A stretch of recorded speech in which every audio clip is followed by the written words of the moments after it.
Welcome back, everybody, to the Boulder Comedy Show podcast. We got another great episode for you today. Joining us in the digital Zoom studio is one of our favorite comedians to come into Boulder. He's a Denver comic. He's the very funny Lewis Johnson. Welcome, Lewis Johnson. What's up, man? How are you? Hey, baby brother. How you doing? I'm doing, all things considered, I'm doing okay. Man, you're doing good. Don't even worry about it. Last time I saw you, you were drinking beer as people were protesting. That's so it was true. good. Life is good. I'm not worried about you, man. I was drinking with him and for him. Yeah, it's been fun out here. To be honest, I kind of got stuck out here in LA for a bit, and just the energy around all of this, like all these protests, where they're happening in so many different parts of the city, it's just really revitalizing. You know what I mean? So it's been a pretty sweet time. How's it been for you being home for so long? Is this the longest you've been home in This is absolutely decades? the longest I've been home in ever since I started. Is it's why, because you started, all right, so let's just dive into it. You started in what year? I was 18 years old. Okay. I was 18 years old. I'm in my mid-50s now. So, yeah, bro, I've been at this a very long time. Yeah. Wow. Yeah, I have sons as old as you. I feel like there's two types of comics. There's the comic that starts super young, and then there's the one that has a whole life, decides this life sucks, and they want to start a new thing around mid-30s ish, like late 30s. They're like trying that new career. Yeah. I'm in that first role. Started young because I had a perfect storm when I started, bro. What happened? I had the perfect storm. When I started, there was the person that booked all the comedians into the Comedy Works was also booking local comedians in clubs around the country. So as soon as I was ready to go out, I already had an agent, so I was ready to go. Oh, wow. Yeah. Would I have known this person? One of my first. No, this was way before your time at Comedy Works. Okay, gotcha. But she did a lot of work there for a lot of comics. And I mean, one of the first time I went on the road was with Matt Berry and Emo Phillips. Oh, wow. And you're what, 19, 20 years old, somewhere around there? Yeah, man. Yep. Wow. Like 19, 20 years old. And it was crazy.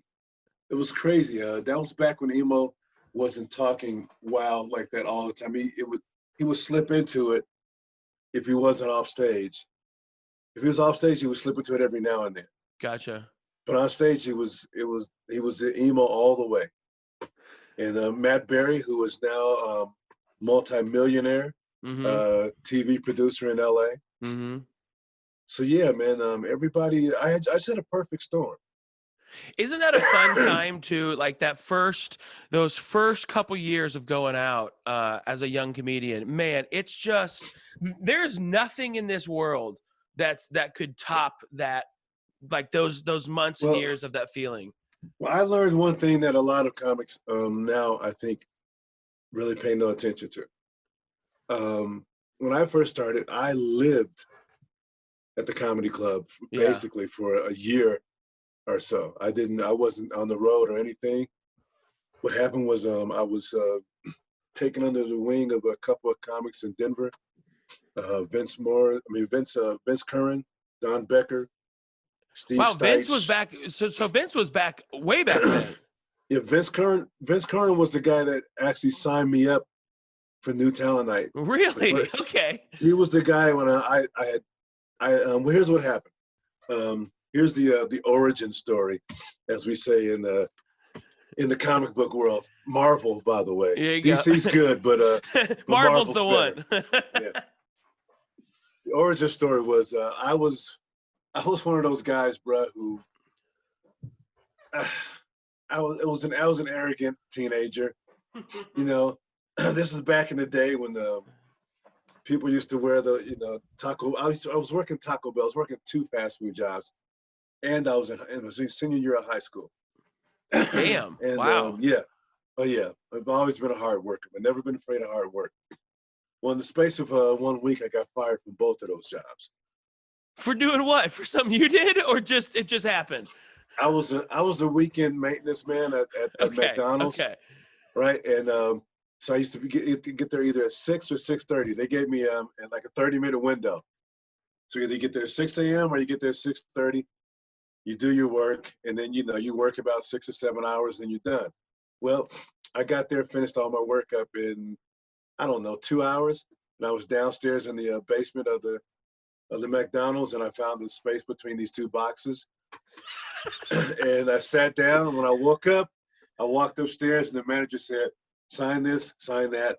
You're suspended. You're out of here for the next 2 weeks," because I was asleep on the job. But you did the work. Yeah, I did the work, but I know I could have punched out, but I'm like, I sat down and I didn't know I was going to be gone out. I didn't know I was going to be asleep that damn long. Yeah. So I just went down the street to the Taco Bell. They're all over on Colfax Avenue, and I just doubled my hours there. But then one night, man, Brent, I was that guy who thought he was really cool. You? we used to have those we used to have those big collars on the uniforms, big brown ugly uniforms Yeah. with the collar and the paper hats. So women would walk in. I had my collar up. I had that paper hat to the side. Shit was stupid. And women walk in. I say stupid shit like, "Can I get your order and your phone number?" And they'd be like, "Please, just get my damn tacos so I can get the hell out of here." Right. So one night I was being that arrogant kid, and we had this guy who was from another store taking over for the manager, a regular manager, and he didn't like my attitude. Okay. So he says after we closed, he said, "Just go home. I don't need you here tonight." So I'm thinking, okay, cool. He's letting me off. You're like, this guy's the best. Yeah. And I came back the next day to find out that I'd been fired. And it's like, so, but that night I walked straight down Colfax and I walked into the Comedy Works. There was nobody manning the door because the entrance for the Comedy Works used to be on Larimer. It wasn't on 15th. The entrance was on Larimer. So I walked down. Interesting. Wait, through like the Samba room? How did you Through get where- in there? You know where through the back stairs. The back stairs. Okay, got it. where The exit now. Got it. Yeah, now it used to the entrance. The exit used to be the entrance. Gotcha. And you walk down those stairs, and that place where we call the green room, that was the coat room. Oh, gotcha. Okay. Yeah, and that's where the ticket person was there and everything. Oh. Inside the little coat room, when you walk down those stairs. Gotcha. They switched it up later on. But I walked in, nobody was manning the tickets booth. Nobody was at the, so I walked in. I'm like 18, about to be 19. I sit down, I order beer, and I never told you the story? No. Oh, man. Wait, were you legally allowed to order a beer? Because I know that there was No. a time. Okay, cool. Gotcha. Hell yeah. No, I mean I was about to turn 19 in a few months. Right. And but nobody was there. And I sat down, ordered a beer, and I'm sitting there, and this guy is on stage in front of a small crowd, and he's dying. And at one point he took his shirt, he whipped it up over his head, and he started beating on his stomach, and he started singing "My Country 'Tis of Thee." He's like, "My country 'tis of thee." And I was like, well, shit, I don't want to do that. But I want to try the stand-up thing. So was he the headliner of the night? He was the headliner. Oh yeah. He was the headliner. Yeah, man. I met him years after that. I mean, he's actually a very, very funny guy, man. Hilarious guy.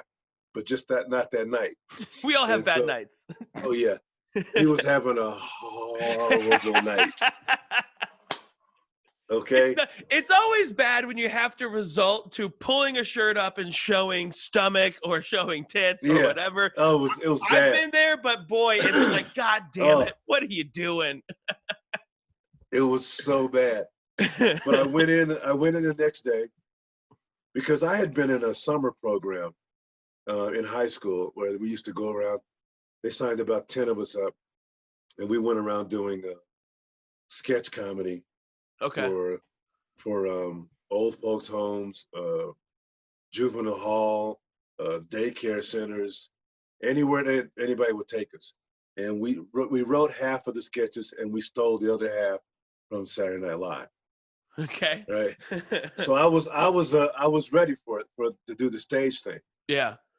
So I walk in the next day and I meet Vince. Curry. Literally the next day you went back to Comedy Works. Yeah. Oh wow. Yeah. Because Okay. I'm like, I want to try this.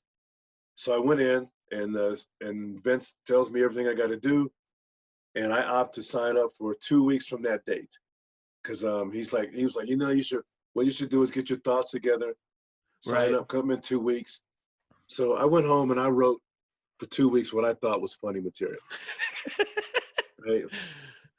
And dude, I was cursed. Because my first set was really good. Yep. That's what happened to me. I did, Yeah. yeah. I didn't embarrass I'm not saying it was phenomenal, but it was like, But you felt good about it. You got the yeah, response you thought you needed. Exactly. I didn't embarrass my family. Yeah. I didn't embarrass my people. And right after my set, the infamous Don Becker walks up. This is back when he had both arms, just because this was a long time ago. But he walks up and he gives me a handful of passes, Brent. And he says, I think you can do this. I want you to use these passes to come to any show you want and just keep using them until the door people get to know you, that you can come in anytime you want. Wow. So I'm like, okay, cool. And then I basically lived at that club for almost a year or so, just because I learned what a lot of comics say opposite now, because you hear a lot of comics these days, and you've probably said it too, where they say you got to, if you want to learn, you got to get on stage as much as possible. You want to do this, you got to get on stage as much as possible, and that's not always true. Sure. Sometimes you need to sit your ass down and watch, because you can learn just as much from watching as you can from doing. Probably more too, because you have less of that okay, I got to be funny, so I'm blocking out a lot of these tidbits that I wouldn't even think to see or think of. Exactly. You don't learn spacing. Yeah. You don't learn cadence. You don't learn body language. You don't learn how the stage theatrics. Yeah. You don't learn any of that because you're so focused on what you're trying to say. Right. So you got to sit down and learn. And plus, bro, it was comedy college for us. I mean, Denver is only, what is it, like an hour and a half flight to get to Denver? Less than two. Yeah. It's less than 2 hours to get to Denver, right? Yeah. And flights are so cheap. So it was comedy college, man. We had Elaine Boozler, Louis Anderson, Bill Maher, Jay Leno, you name it, man. We had those people coming in weekly. Wow. I mean, in fact, if you listen to some of the old Bill Hicks, like the first couple of Bill Hicks albums, you listen to those CDs, you can actually hear me and a bunch of other comedians in the background laughing. Wow. Because he used to come to Comedy Works and record.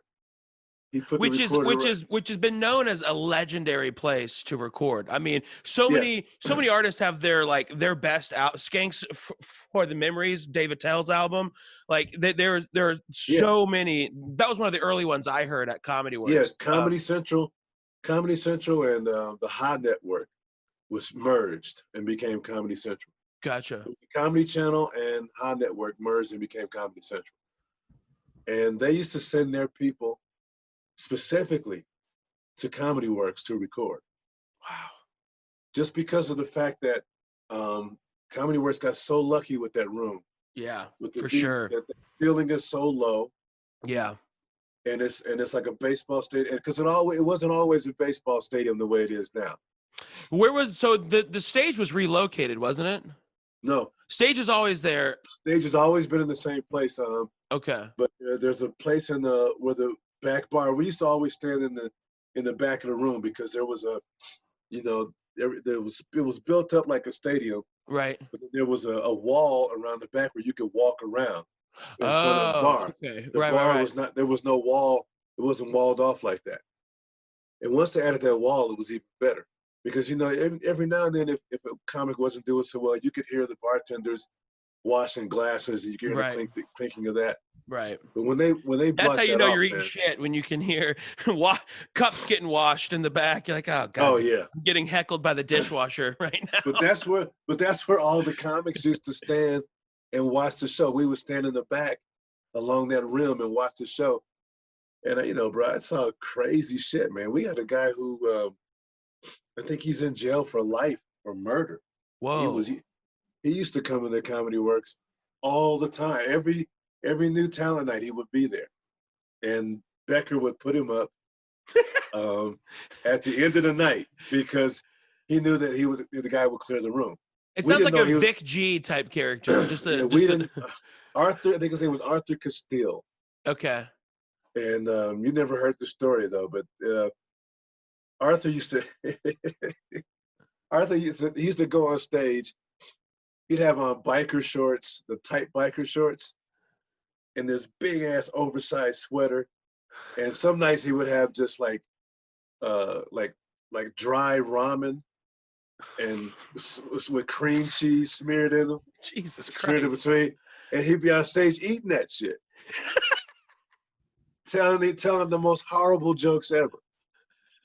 And Becker used to put him up at the end of the night because Comedy Works didn't always just have here's your 15 yeah. here's your 15 comics for the pro-am night and then you're done. No, we had two MCs. We had an MC for the first 15 guys were the pro-am, you know, the pros and the up and coming amateurs who were killing were in that first 15.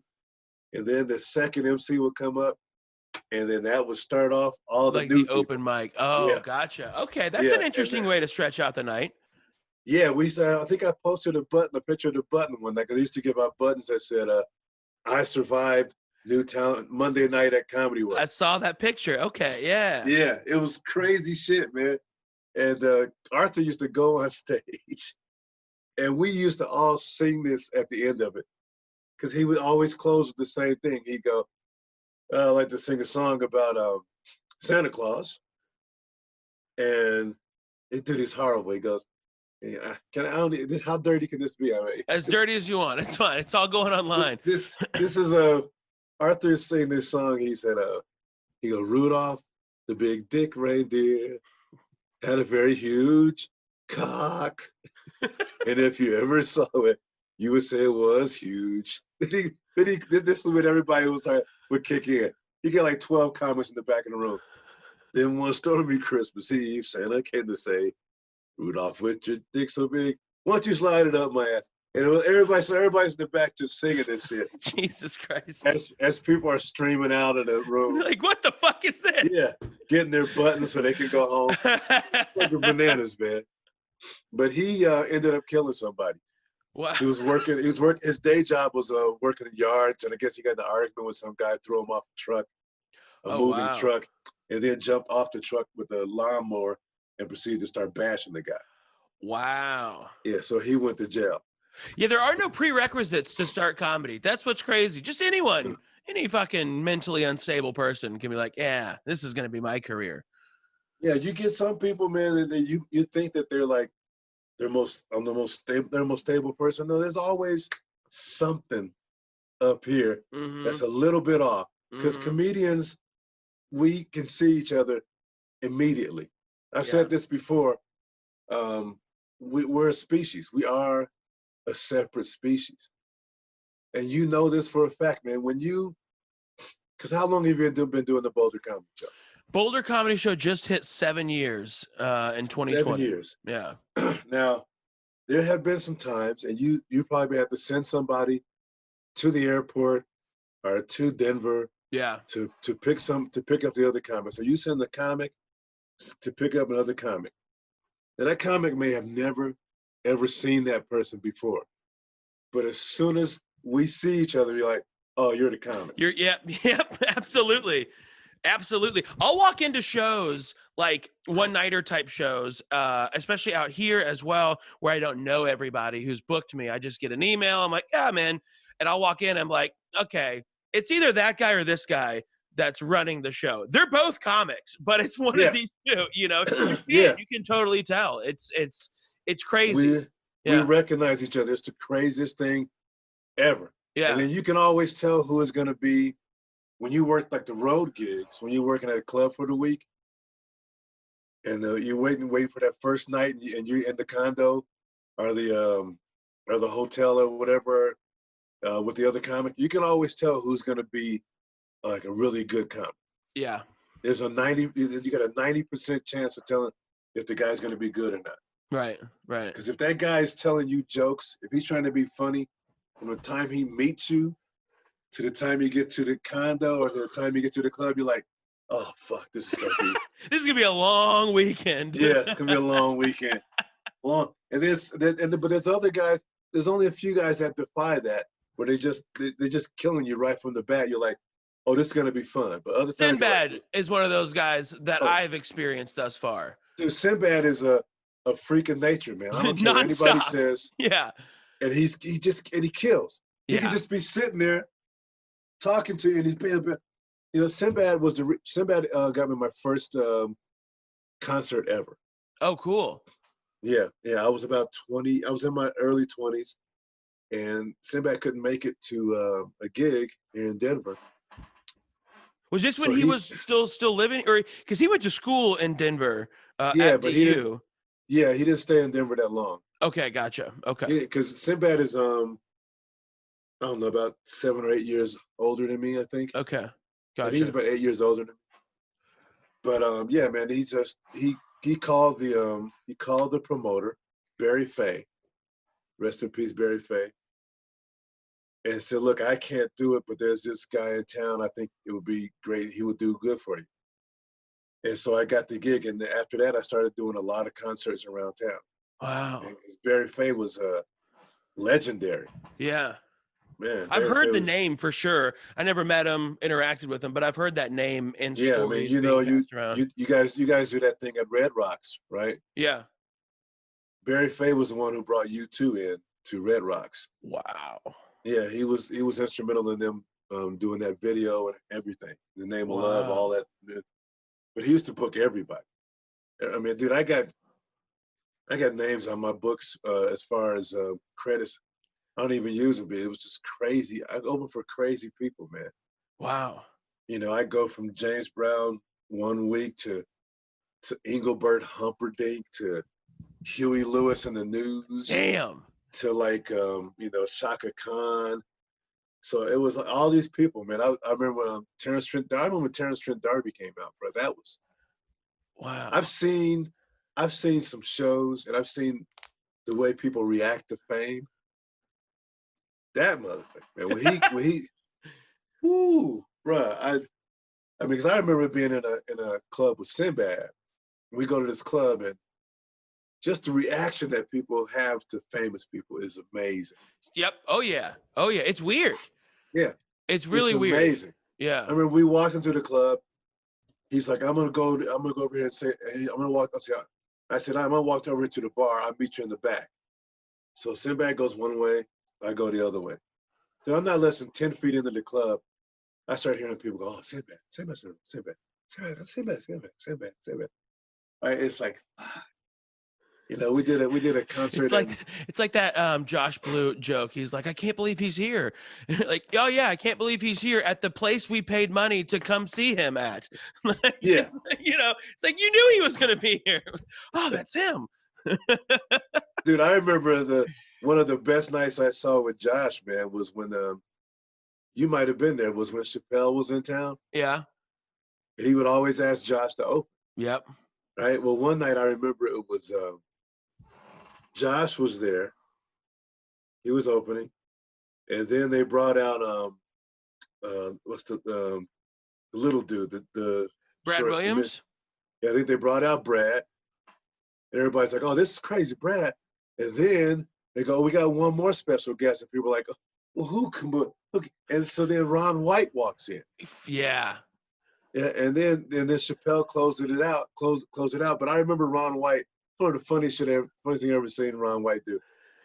He he goes on stage. He's obviously drunk and high, And he Sounds about messes right. up. Yeah, he messes up a line. And then Ron White just looks at everybody and says, yeah, I fucked up that line. You try to survive for an hour in Dave Chappelle's green room. She was fucking crazy, man. I've been in that green room, and it's only created memories. That's all. I mean, even though half of them are intoxicated memories, but boy, it's a place to be. It is one of those vibes. You're like, this is it. We're doing it. An amazing dude, man. Just if I'm in town when he's in, I try to go in. Yeah. Just to say what's up and say, hey, yo, man, I just wanted to come in and show some respect. I go back and say hello. Yeah. Because he's just he's a freak of nature too, man. I mean, Yep. there's been steps especially in black comedy. There's been flashpoints, and Sinbad was one of them. Chris Rock was one of them. Martin Lawrence. There's so many other people. Eddie Murphy, Dick Gregory. Yeah. Pryor. Pryor was just. Chappelle said it best. It's an old quote, but it's true. The definition of genius is that there's nobody like you before you or after you, and that was Richard Pryor. Yeah. And right now we're seeing that with Chappelle too. Absolutely. Chris Rock said that Dave Chappelle is the only man that puts fear into his heart if he has to follow him. That's coming from Chris. Yeah. Chris is the quotable monster. Man, there's a clip on YouTube. You should check it out. It's Kevin Hart. He's on the Rogan show, and he's telling Joe Rogan about a night when he was in New York, and he was getting ready for his Saturday Night Live hosting thing. And it's him and Chris Rock at the Cellar, right? So they got their notebooks, and they each gone on stage to work on some new stuff. They're getting ready to leave when Chappelle comes walking down the stairs. They're like, hey, fellas. Imagine the three of them meeting up, right? Damn. He's like, hey, fellas, how you doing? They're like, you gonna do a set, Dave? Dave goes, yeah, I'm gonna do a set. I was like, well, shit, we're staying, right? Chappelle goes on stage, and Kevin Hart said him and Chris Rock looked at each other at the same time. They took their set list and just balled it up. So what the fuck are we doing? What's the point? Yeah, there's certain people like that, man. Like if you look up Tommy Davidson, talks about square dancing. Okay. Bruh, it just makes you go, what the fuck am I doing? Tommy is killing. Dude, it is beast mode central. He is killing, and he's not even saying a fucking word. That's impressive. I'm telling you, man, if you after we get there talking, the clip is only about 4 or 5 minutes long. You have to watch it, man. Tommy Davidson talks about square dancing. All right, I'll write it down. It is you just sit there and go, what the hell? At one point, he gets a laugh just by doing this. He goes, and people are like, just losing their shit. Yeah. It's amazing. There's so many amazing people that we can claim to be in the fraternity with. Yeah. It's I do think we are very lucky, or at least I am very lucky to have seen Chappelle so many times because he loves coming to the Comedy Works. I mean, he pops in there. When I was coming, I've probably seen Chappelle easily double digits. I mean, 15-ish times, something like that. Yeah. And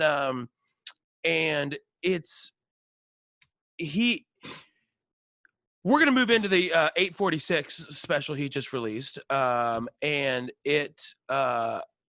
it reminded me, one thing I liked about Chappelle is that there is a difference in Dave Chappelle working out stuff live in a club and what Dave Chappelle puts on at a special. Obviously, that would be the case. Yeah. But what's fun to see as a comedian is seeing how he how he works, what that looks like, what that sounds like. Because I remember when he was working one of his last 5 specials on Netflix, I was really interested to watch the video to see how he tightened stuff up, how he hit that nail in with the hammer, how Yeah. he inflected things. And I don't want to say flounder because he doesn't flounder, but there are times where he's formulating what he wants to say on But stage.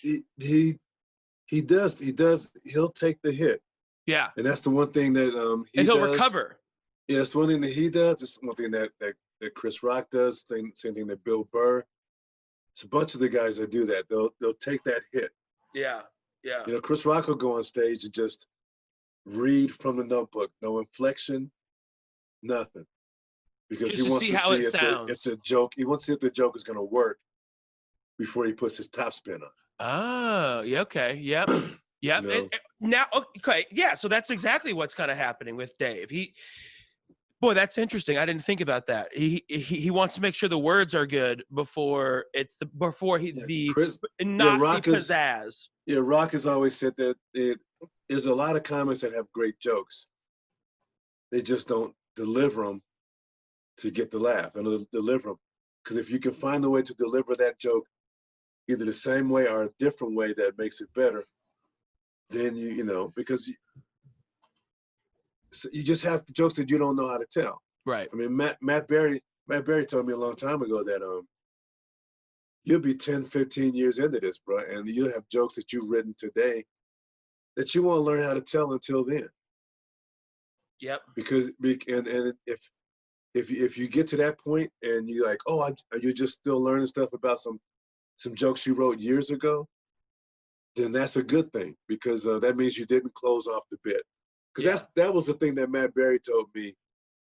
He said, never close off the bit. It could come back full circle 10 years later. You don't know. Right. Yeah. I mean, or else it might be a different thing to that. Like right. Titus always says, you got to write it out word for word or whatever, and you look for the beats. And that's the way Rock is. But Chappelle is a different beast because he said it himself. He writes the punchline first, and then he can write backwards. Work it backwards. Yeah. It's like a math equation almost. Yeah, and as far as this with Chappelle's the thing he released on YouTube, 846. What I want people to do is stop calling it a comedy special. Same here. It's not a comedy special. Yeah. It's a special. Here's why I love this thing that he's put out. It's because amazing. It's fucking great. And I was talking, a friend of mine texted me about it, and then I texted a bunch of my comic friends. And do you know David Bory? Yeah. Okay. Dave and I live 4 minutes away from each other. Okay. We were talking about this. Tell him I said hello next time you see him. I will do that. I will probably see him later today. Okay. For a little smoke break. But what I liked about it, and you were right, it's not a comedy special, and I think that's why he put it on YouTube instead.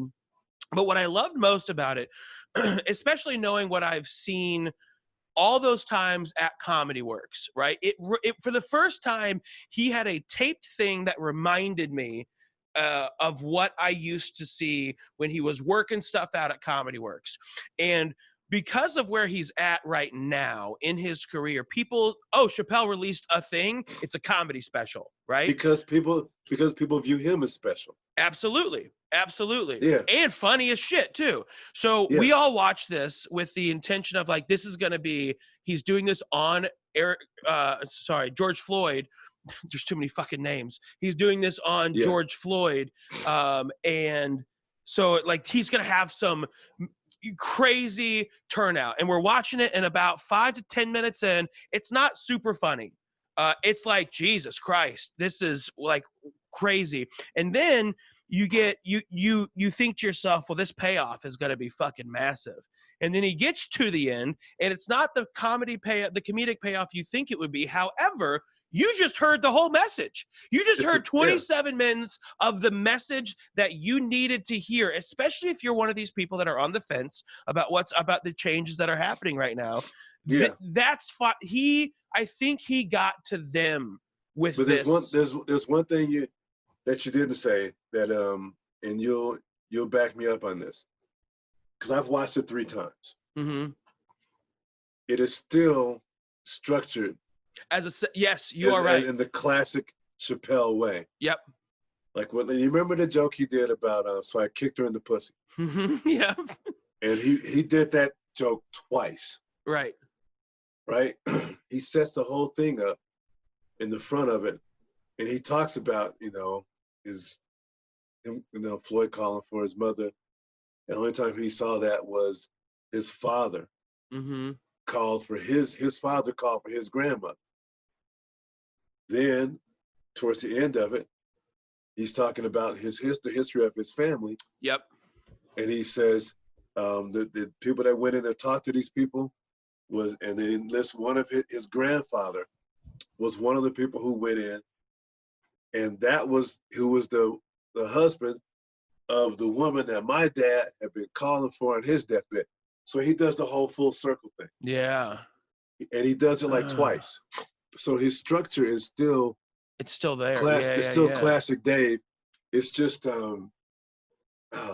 he had more of a point to say, I think, this time. He had something. He always has a point to say. Yeah. Every special. That's why I'm amazed at these people who are going, well, I'm scratching them off on my list, because it's like, I used to like him, but I didn't like this because I thought it was going to be funny. It's like, really? What are you talking about? How did you miss the funny? Yeah. It's amazing, which means that they're not really fans. Right. They probably jumped in on the last 3 specials. Oh, this is great. Oh, he's on Netflix? Cool. Yeah. Yeah. Yeah.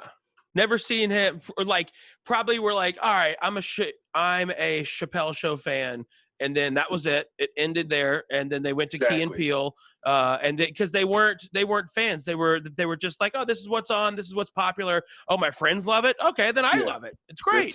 They're fly by night, and yeah, I hate it when you get these people and you read these reviews and they say, well, yeah, when he disappeared after he left his show. Right. He never disappeared. He took a break from that show. He took time for himself, time for his family. And then Chappelle is one of the only entertainers who could be sitting in Ohio on Monday and say, hey, you know what? Call Minneapolis and see if the theater is open this Saturday. And if it's open, I'm gonna take it. Book it. And I'm gonna sell the shit out of it too. Book it. Yeah. And Chris Rock talked about one thing that Prince used to do. I mean, I don't think Chappelle does it, but Chris Rock took a thing from Prince. Prince used to find out when a theater was gonna.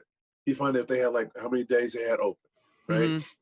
So they had a stretch of days open. He would book 3 days, but he would only announce 1. Oh. So that one sold out. He completely. We'll add another day. If that one sold out, add another day.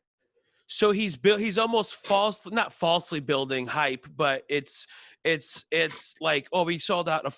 It's that image of you're going to miss out because we already sold out. All these people already want one. Yeah. But I don't think Chappelle did that except for when he did the residency at Comedy Works, Radio City Music Hall. Oh, I didn't know that happened. I mean, he came to Comedy Works when I was young, and remember when he did when he was doing 3-hour shows, and he did 18 nights in a row or something shit like that. Yeah, well, he did that at the Radio City Music Hall. Oh, so you didn't hear about the residency? No. Oh, it's amazing, man. When was this? What? That was less than 2 years ago. Fuck. He sold out 16 nights at Radio City Music Hall. Wow. And he brought in singers and comedians and just actors, and it was just craziness. And I wish I could have been there to see one of those shows. But here's what I know is that there has to be a lot of video from that because they recorded all those nights. Oh, which and which nothing's means been released yet. nothing's been released.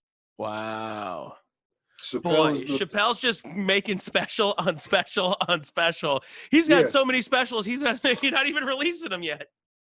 There's so much crazy stuff, and if you get a chance, man, just Google this. Google Dave Chappelle juke joint. All right. Chappelle, he normally does them in Ohio where he lives in a barn that they've souped up with all this, um, it's like a bar and food and he'll just fly and people will just fly in for it, and it's one of those things where you can't. There's no phones or anything because we're just there to make memories, and they Yeah. might have a bus where you can take photos and they'll give you that photo, but. He started doing them around the country too. So I started reading about these juke joints, and I'm like, man, I wish I could have been to one of those, man. I wish I could have went to one of those Yeah. because it's like everybody comes in. So it's like say it's me and you. We go to the juke joint. There's Chappelle over there talking to Questlove. You know, Chris Rock's at the table. Michael Che's there. You know, there's some more people from SNL, and it's just and then all the regular people. Everybody is on the same plane, on the same level for that night, and Wow. it's just people drinking and it's like, oh look, Chance the Rapper is going up on stage with the band right now, just doing an impromptu thing. If one more label try to stop me, there's gonna be some dread, and it's like, oh damn, you don't want no problem with them, and everybody's just ripping. So he's been doing these forever. So I started reading about him. I'm like, damn, that is the smoothest shit ever. Wow. It is the smoothest shit ever, man. Interesting. It's you look over and there's Kanye. Wow, man, is that Dre? All these people are just there hanging out. They just flew in for it. And That's wild. one thing I did learn from Chappelle, I don't know if you saw him one of the last times, dude. The time before last, right after Prince died, he was at Yeah. Comedy Works. Yeah. He was doing a Prince bit that I think I asked him about it once. Are you gonna ever put that Prince bit on the video? And he's like, yeah, that was a good bit. But he was the only comic I saw do a tribute to Prince. I mean, everybody else had their jokes, and I had a couple of things about how I saw other people reacting to when Prince died. But he was the only one, Brent, who did a full blown Prince tribute bit. Yeah. It was amazing. It was people crying at the end, and then he hits them with this huge ass punchline at the end. Good night. People stand up. Craziness. Yep. God, he's the best. He's the greatest. There's Yeah, no question. there's certain people I really want to see them come in for the secret shows that they have in town. Yeah. I really want to see Chris Rock come in for a secret show. I'd love to see that. I don't think I've ever seen him perform live. And why he doesn't come to places like Comedy Works is beyond me. I mean, it seems to be the spot that all the stars want to come to. All the biggest names in comedy are like, oh, if you're going to work something out. Fucking Tom Segura came and worked his special before he came. It's just on like a Wednesday night or something. Yeah, everybody comes through. I mean, he comes through for concerts, but there's some people I would love to see, man. Man, in that room, yeah. Now, where do you think? So now that comedy's been off for 3 months, it's slowly coming back. Some people think that comedy won't really be coming back till 2021, which I tend to agree with a little bit. I don't think we're going to open our show until August of 2020, and even then, it's going to be pretty limited. It's gonna be 50%. You're gonna do 50%. Something like that. I mean, the problem is the rules now are it's 50% or 50 people, including staff. So the owner of the beer garden's like, that's not going to work, because then we can't have anybody up front or any of that stuff. So eventually we'll get there. But what is your approach when comedy comes back? And like, are you do you feel like some comics are like, I got to ditch everything I've ever written and start from scratch? Some comics don't have that opinion. Other comics are just straight up quitting because they're like, this is not the job I want. And so I'm curious, you know, the comics I've asked this are lifelong comics, and so I am curious what's your prediction or your thoughts for you, be it if it's just you, like what is your plan to come back? Well, if you've made a conscious effort to always try to evolve Mm-hmm. and move along with the times, I think as a comic you'll be fine. Yep, that's a good point. I would agree with that. Because, and I've always tried to do that. I mean, I'll go in, and you've seen me, man. I show up at the open mics. Yep. I show up at the showcase rooms. I'll never forget when I saw you at Squire. That's one of my fondest memories of you when I was very young, and I was like, oh, that's how you're supposed to do it. Oh, like I'll never forget that. Watching you, I mean, for those of you who don't know the Squire Lounge back then when Greg Baumhauer was running it, it was a fucking nightmare gig. I mean, you had to beat them over the head to get any sort of attention from them. And you just came in, the mic stand is kicked in your foot, you're leaning into them, and you're just fucking hammering them. And I'm like, oh my God, that's what I want to do. I would always go to the Squire to get a reality check. Yeah. You know, because when you're just working just the clubs and just cruise ships, and I think at that same time I was doing theaters with my group, with Billy D. Yeah. Billy D. Washington. The Black Vince, Pack, right? Yeah, Billy D. Washington, Vince Morris, and BT. Yeah. So we were doing theaters, and I was doing the clubs and the ships. So it's spoiled. And so I figured, and then you do comedy work, you're like, oh, this is cake. This is easy, yeah. Right? So you had to get reality checks. That's why I've always went to the open mics. I mean, even if it's like in the backyard of a club. I think there's one over in the Five Points. It's just a backyard. It's like you walk through the club and you go out the back door and there's a little comedy space. Yeah, the mic stand is. The mic is up on, Matchbox. Yeah. Yeah. I used to go there too, man. I went to all of them, man, and because you can't be stubborn. Right. You can't be stubborn because comedy takes a little step every generation, and sometimes it's not even generational. It might be 4 or 5 years, and it's like, it takes a couple. And so if you don't keep up with that, of course you're thinking about quitting. Because you're stuck 5 years ago. Yeah. Right. Yeah. You can't even imagine 5 years from right now.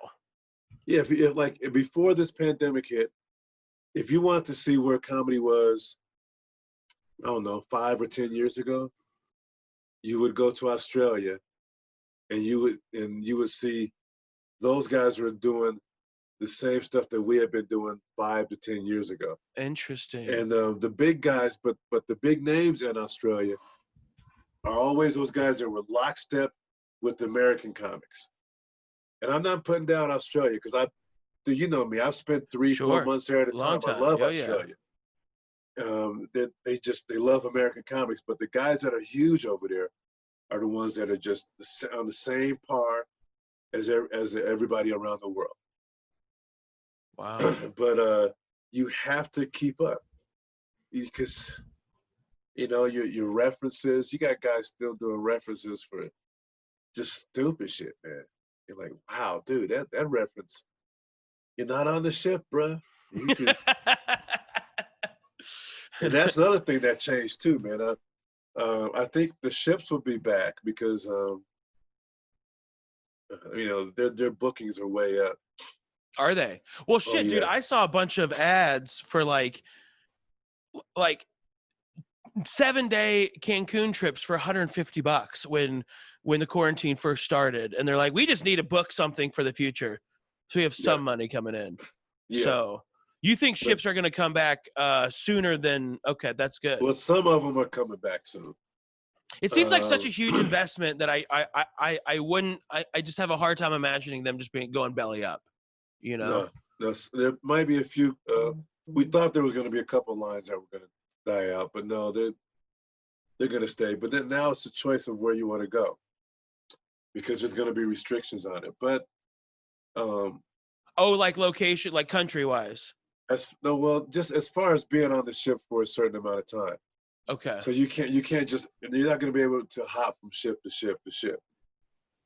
Gotcha. Like there would be months where I would do 3 or 4 ships in a month. Gotcha. And I might do 3 on this one, got a night off, then jump on another one for 4 nights, couple nights off, then jump on another one for 7 nights. Gotcha. And then come back home. But now that's going to be, I think it's probably going to be you do 1 or 2 weeks on the ship. Then you got to take 2 weeks off. Like a quarantine just to make sure. Yeah. I think that's what's going to happen. Which might not actually be the worst for you. I mean, it sucks you're not working all the time, but hey, at least, you get a little bit of a break off. You get to see the family and everything. Yeah, but it's the ships that I like to work are the ones where because I like doing a lot of shows. Right. So there's a set of ships that I love to work where they have dedicated comedy clubs. Mm-hmm. And you have to be 18 and over to get in. Nice. It's an adult. They're all adult shows. You might do 1 show in a week. That's all ages. That's all ages. Yeah. And that's out of anywhere from 12 to 16 shows that you would do. Because it would be me and you on the ship, and each one of us is doing 20 to 25 minutes. We're on the same show. Okay. And so you do 2 shows a night, sometimes 3 shows a night, but mainly just 2 shows a night. And you got 2 nights off. And it's a great time. And they tell people when they come in, look, if you're easy offended, you got some problems with religion or politics or sex, we don't give a fuck because and they tell them that. They tell them, we don't give a fuck because you came in here, you heard this will be the time for you to leave right now. Right. That's before they even introduce the comedians. I wish that more ships did that because, I hear all the time of like, well, you got to have 2 completely different sets of clean. You got to be, and it's like clean, 2 dirty shows, clean. I'm like, that just sounds awful. That sounds like, it's not like awful. magician. It's like, no? It's a curve you have to learn. Yeah. Because you need that. And it's, so many guys get stuck into this is what I'm going to do. Mm-hmm. This is what I want to do. And, okay, starve them, motherfucker, starve. Go get yourself a day job if you need to. Then. Yeah. It's like, so go and do this gig, and that'll force you the opportunity to do this. Because when I first started working ships, everybody was like, oh, man, those cruise ship bullshit, blah, blah, blah. And then I started seeing cruise ship comics were getting all the TV spots. Oh. Because you're working all the time and you're working in front of so many different types of audiences that you have that broad appeal. Well, not just that, just you become a ninja comic. You can read some shit quickly. Like, dude, I might have done 30 something shows in the space of 2 weeks. Whereas most guys were just doing, I had a Wednesday, I had a Friday, I did a Sunday. Right. Oh yeah, yeah. And it was 10-minute spots. Yeah. Right. Whereas I'm up there doing anywhere from 25 minutes to 45 minutes or more, almost every night. Yeah. It's like being in New York for some of the ships. Right. Where you just go in. It's that feeling. I mean, like when I don't go out for a while and then I go out and I have 6 shows in a row of 30 to 50 minutes depending on what I'm doing. I'm like, oh God, I feel so strong at the end of that. At the end of those 6 days. You're the fucking X-Man. You come back. Yeah. You're the guy that turns his body into steel. Yeah. The guy from Russia where he played after a week of shows. Yeah. Dude, walk into any damn club after a week of shows. You're like, oh, let's do this shit. Let's go. Who's ready? Come on. Yeah. Yeah. Daddy's about to hurt somebody. It's like.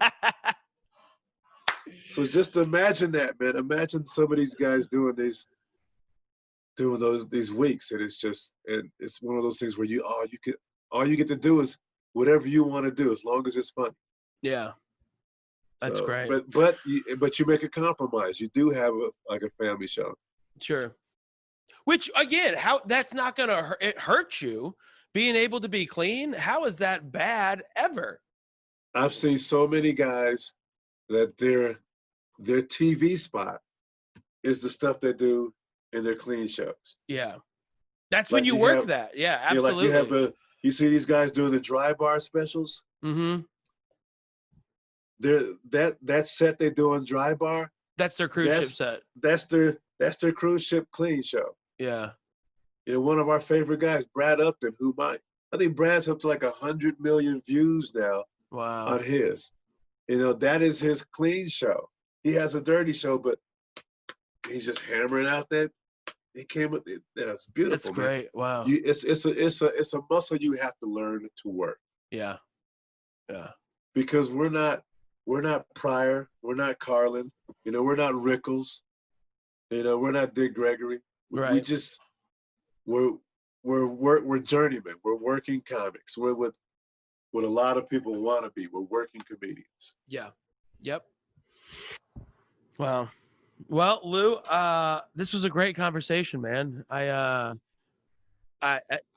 knew I had a good feeling this would go this way, and I'm glad it did. You got a lot of cool stories. You got a lot of knowledge that I feel like, you know, I feel lucky to know you. People like you, Hippie Man as well. Just a lot of people that have done it for a Beast, long that's a time. beast right there, Yep. man. Good And y'all Lord, just man. have these bits of knowledge that you're just fucking giving them out. You're not dick about any of it. And I absolutely love that. So is there, if our fans want to find more of you, on Instagram, you're at Lewis Johnson Comedy. Yeah, and the same thing on Facebook. Okay. And you got a couple productions you do as well. I Like, do so, a live chat. I do a live chat every Tuesday and Friday at 6 p.m. Mountain Time. perfect. And we usually have like 2 guest comedians. Cool. And we have 2 guest comedians that join us. Like, so we've been doing this since June. My co-host is a guy named Lamont Ferguson. Yep. Oh yeah. He has a show on YouTube now called The Now Normal, where he Okay. chronicles all the stupid stuff that is happening in the world that people seem to think is normal now. Right. So, but we've had great people. Let me see. We had Stephen AJ. These are some of your locals, some of the guys that come up for your show. Stephen AJ. We had Alonzo Bolton. Sick. Nora Lynch. Who else? Alvin Williams, Mo Alexander, Kenny Robinson. Man, we got a great one coming up tomorrow, man. That's so Monique Marvez. Oh, sick. And Shed G from who used to be from Denver. Nice. Okay. And So, that's yeah, Tuesdays and Thursdays at 6. Is that on Facebook, correct? No, Tuesdays and Fridays. Excuse me. Tuesdays and Fridays at 6 Mountain Time. Yeah. On what platform? It's live on my Facebook page. Live on Facebook. Because what I'm doing, I've been building up all these things. So now I'm going to take them and put them on. I'm going to edit them down to like, you know, between 20 to 30 minutes. Cool. And those will go up on YouTube and Spotify and whatever other platform we can put them on. There you go. I wanted to build a backlog first before I start putting these conversations up. So that's what I've been doing here with this podcast. This is my third episode. I'm going to have about 5 or so before I start making them public. Yeah. Exactly. So we got some great moments, man, because it was originally titled, it's still titled The Trump Rundown, because it's comedians talking about the happenings in and around Washington, D.C. right now. And there's a lot of those happening. Yeah, there's a lot of happenings right now. Bro, there's always something happening. So, and people, I know we talked about this earlier about how, man, that would get a little tedious. Nope.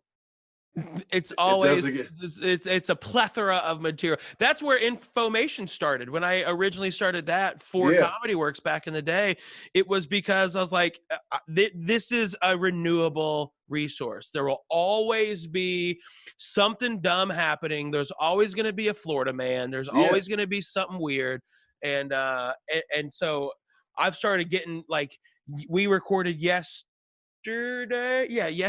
about the NASCAR ban of the Confederate flag, and And it was great. Nathan Lund came in and did a character. He played Ray Ciccarelli's brother, Clay Ciccarelli. So it's you were exactly right. It's a nonstop. That's one of my favorite people, by the way, Nathan Lund. He's so damn funny. I remember he whooped my ass in the the things you used to do, the Arguments and Grievances. Arguments, yeah. He whooped my ass in that, man. And it was well worth it, man. Yeah. Because watching him be a character is just the best. Yeah, dude, I knew when he went backstage he was gonna come out pretty much naked. That shit was like crazy. He comes out, he's fucking naked. Like, what am I gonna do with this? Yeah. So I got a couple of good lines in, but that mug was killing, man. I enjoyed that. He's great. Yeah, man. And then I got like, I think you're on this list, by the way, man. I got like, 5 pages of people that I want to bring onto the show. Nice. So yeah, because we're doing the thing now, and it's not just about Trump. It's like Trump and then his cronies. Yeah. And then we're talking about both sides of the spectrum now, because when it comes to politics, I think both parties suck. They're the worst, dude. I'm trying to talk to people about how, look, I know Democrats blow. I don't know Republicans blow, but we just can't keep the path that we're headed. Here's my distinction for it. Here's my description for the two parties. That both parties are sitting in. Both parties are. Wait. Here's my description for the parties. Both parties are standing in pools of their own shit. Right? Yeah. The Democrats are wearing hip waders. The Republicans are wearing chest waders. Yeah. They're ready to take more and more and more. Yeah. And they both suck. Yeah. They're both shit. Like, they're both in shit right now. They're both in shit. So you got to just think, pick whichever one has less shit than the other one. You're right. So right, well, Lou, I appreciate you always, and I'm glad you're doing well. I can't wait to see you again. I'm coming back home this Thursday, actually, so I might see you on this week that I'm back home if you're out. All right, man. So just call me. That's if I'm even leaving the house. The way these people are, man. Yeah, right, dude. It's funny seeing. It's not funny. It's scary seeing the coronavirus. Like, hey, don't forget that some people need lung transplants because of coronavirus. Some people need, and like, holy shit, or their blood gets so thick that they have to fucking they have heart attacks because of it. It's just frightening. And it's also like, it's only going to be 6 to 8 months in the grand scheme of my life. Yeah, man. Comedy will be back. It will. It will be back. It'll be strong. Yeah. Just the fact of some of these shows that have been happening. Yeah. It was good. It was good to see Chappelle do that. The way they spaced everybody out. Yep. And but also one camera angle. Like, I loved it. It just. Yeah, there was a full crew there, but the strength of it was that it was just that one camera shot. And then there was a couple B-roll spots, but man, it was really fun to watch for sure. So, well, thank you, Lewis. I appreciate you being on here, everyone. This is Lewis Johnson, one of our Denver comedians, and one of our favorites at the Boulder Comedy Show. We'll see you in Boulder, man. I'm looking forward to it, my friend. We will see you next time. Sound good? All right, my brother. All right, dude. Take care.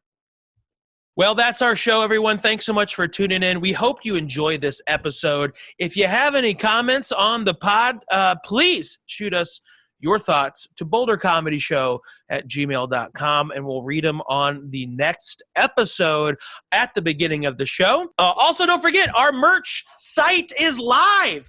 We have all kinds of cool stuff. We got pint glasses. We got shirts like this fantastic Steal Your Face Grateful Dead inspired Boulder Comedy Show shirt. We also have our classic logo, the buffalo here, and we have the classic lettering as well. All shirts come with free delivery nationwide, so make sure you check out our shop page. And I think that's all we got. Fucking A, don't forget our live stream every single Sunday until we are live again at the Bohemian Beer Garden. We are streaming our shows live at 7 p.m. Mountain Time at the Boulder Comedy Show website. So just go to bouldercomedyshow.com on Sundays at 7, and you're there. Thanks so much for tuning in. We'll see you on the next episode of the Boulder Comedy Show podcast. My name is Brent Gill. Goodbye.